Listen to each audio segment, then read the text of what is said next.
बिल्कुल करेंगे जब पहले ही आप किसी चीज को रिजेक्ट कर दे रहे हैं, किसी की किसी कंप्लेनेंट को आप ऐसे बता दे रहे हैं, तो आप पहले ही ऐसा प्रिजुडिस भाव रखते हैं तो बोल रहे हैं। या ये कोई नाम थोड़े ना है कि रेप के क्या नाम से बच्चे 2-2 साल के साथ 4 साल के बच्चों के साथ इस तरह से बहसी पने के काम हो रहे हैं। ये बहुत दुखद है, जितनी निंदा की जाए उतनी कम है। जी अखिलेश जी, पहले ही बलात्कार पीड़ित महिला मानसिक शारीरिक रूप से प्रताड़ित होती है, ऐसे में उसे ढांढस बंधाने की बजाय, उसकी रिपोर्ट दर्ज करने की बजाय, मामले की जांच की बात कहने की बजाय, अगर एक पुलिस अधिकारी इस तरह से बोल रहा है तो क्या होना चाहिए उसके खिलाफ? देखिए, अब ये नियम में क्या मानता हमें नहीं पता, तो नियम, लेकिन सख्ती तो होनी चाहिए।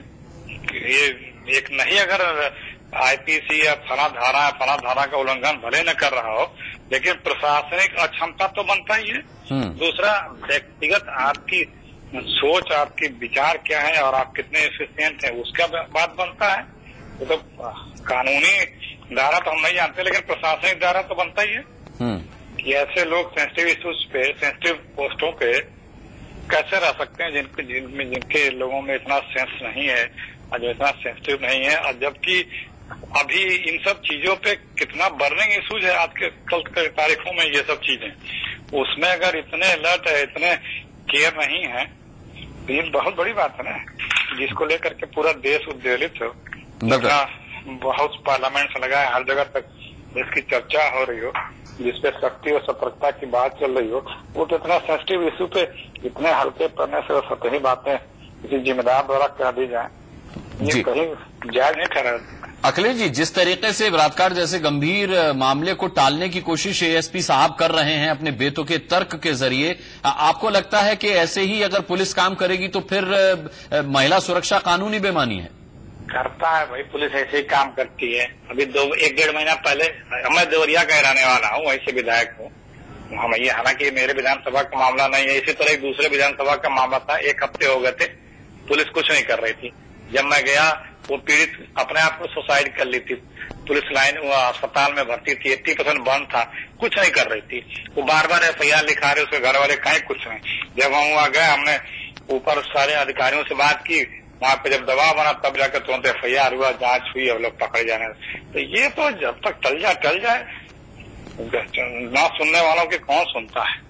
जी नहीं, लेकिन अखिलेश जी, ये बात कहकर हम इस मामले को रफा दफा नहीं कर सकते, क्योंकि पुलिस को बाकायदा हर मामले से निपटने की ट्रेनिंग दी जाती है। अब क्या कहेंगे आप कि क्या वाकई में फिर यूपी पुलिस को काउंसलिंग की जरूरत है, फिर एक ट्रेनिंग की जरूरत है? यही मैं कह रहा हूँ कि आपने एक सवाल किया, उसका मैंने जवाब दिया कि इसी बात, चिंता तो इसी बात की है ना।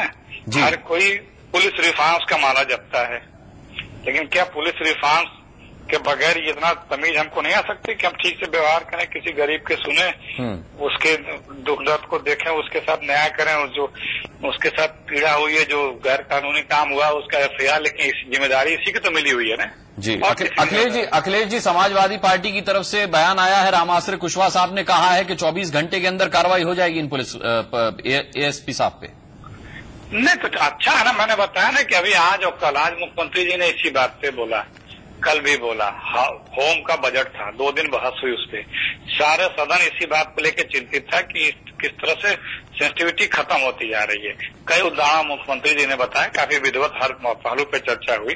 तो चिंता तो इसी बात की है ना कि पुलिस को भी अपना रुख, रवैया, अपना व्यवहार, अपना आचरण, अपनी सोच बदलना पड़ेगा, ठीक करना पड़ेगा।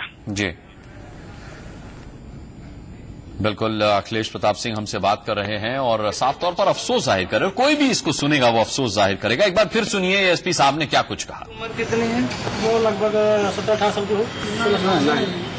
कितने साल का बच्चा? 14 या 15। इतने पुरानी औरत को कौन बलात्कार करेगा क्यों? इतने पुरानी औरत को कौन बलात्कार करेगा क्यों? और इस वक्त BSP के पूर्व मंत्री जावेद इकबाल हमारे साथ फोन लाइन पर मौजूद हैं। जावेद जी, आपने सुनी देवरिया के ASP की बात? जी सुनी। जावेद जी, आपको मेरी आवाज मिल रही है? जी, आवाज आपकी मिल रही है। आपने देवरिया के ASP की बात सुनी? जी, देवरिया के ASP की बात सुनी है। क्या कहेंगे? ये बहुत बड़ा दुर्भाग्य है आम जनता का कि कभी कभी ऐसे पुलिस से उसका वास्ता पड़ जाता है जो मामले की गंभीरता को समझने के बजाय मामले को टालने के लिए बेतुके तर्क देती है।